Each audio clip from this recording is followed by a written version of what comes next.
नमस्कार, माझ्या चॅनलमध्ये आपले स्वागत. मराठी जेवणात चटणीला खूप महत्त्वाचे स्थान आहे. प्रत्येक घरातील गृहिणी ऋतूनुसार निघणाऱ्या भाज्या, फळे, फुले यांचा आहारात कौशल्याने वापर करून आपल्या घराचं आरोग्य सुदृढ ठेवीत असते. सध्या बाजारात करवंद मोठ्या प्रमाणात विक्रीस आलेत. जेवणाची लज्जत वाढवणारी करवंदाची चटपटीत चटणी आज आपण करतोय. फारच झटपट बनणारी ही चटणी करायला सुरुवात करूया. त्याआधी बेल आयकॉनला क्लिक करून नवीन असाल तर चॅनलला लगेच सबस्क्राईब करून घ्या. करवंदाची चटणी करण्यासाठी मी इथे जवळपास 1 वाटी करवंद घेतलेले आहेत. हे करवंद स्वच्छ धुवून कोरडे करून घेतलेत. या करवंदाचे आपल्याला याप्रमाणे 2 भाग करून यातील ही जी छोटीशी बी असते ही बी काढून घ्यायची आहे.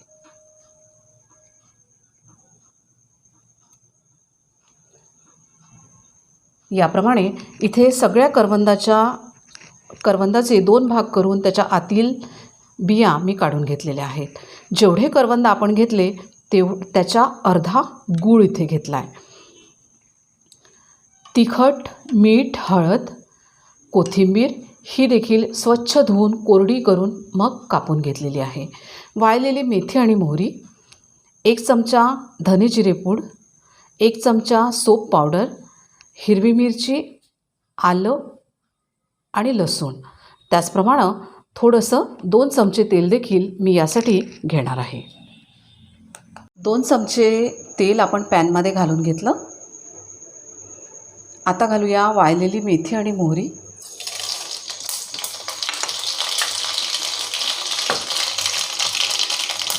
त्यानंतर मिरची, आलं आणि लसूण.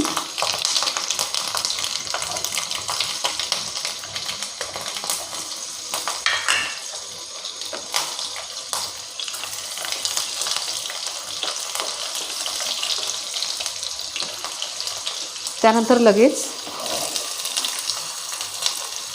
हे करवंदाचे काप आपण यामध्ये घालून घेतले.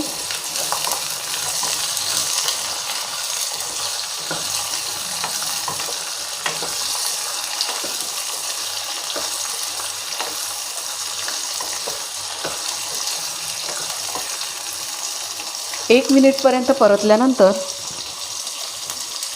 आपण यामध्ये हे घेतलेले मसाले घालून घेऊया. तिखट, मीठ आणि हळद,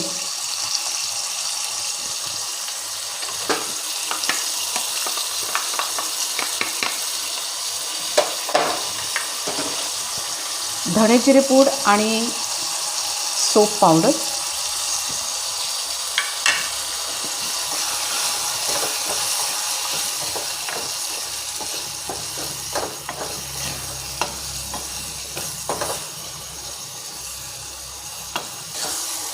याला जवळपास 2 मिनिटपर्यंत आपण परतवून घेतलं आहे. आता करूया गॅस बंद आणि हे मिश्रण आपण थंड होऊ देऊ.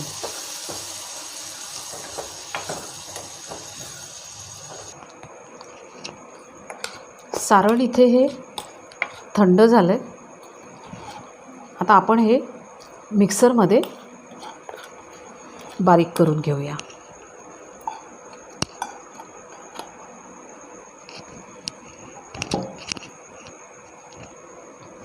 त्यासोबतच इथे आपण घालून घेऊया कोथिंबीर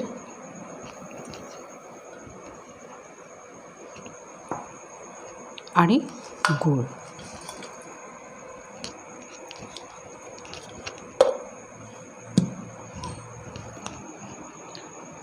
करवंदाची चटणी सर्व करण्यासाठी इथे तयार आहे. रंगरूपाने आकर्षक दिसणारी ही चटणी जेवढी चटपटीत आहे तेवढीच ती आरोग्यदायी देखील आहे. कुठल्याही स्नॅक्ससोबत किंवा जेवणात या चटणीचा आनंद घेऊ शकता. लगेच करून बघा आणि कशी झाली ते कमेंट बॉक्समध्ये जरूर कळवा. ही चटणी करताना काही टिप्स लक्षात घेणं महत्त्वाचं आहे. चटणी करण्यासाठी करवंद धुतल्यानंतर ते पूर्णतः कोरडे करून घ्या. तसेच घेतलेल्या कोथिंबीरीमध्ये देखील पाण्याचा अंश राहणार नाही याची खबरदारी घ्या. चटणी स्वादिष्ट बनण्यासाठी करवंदाच्या आतील बिया अवश्य काढून घ्या. या बियांना तुरट, कडवट अशी चव असते.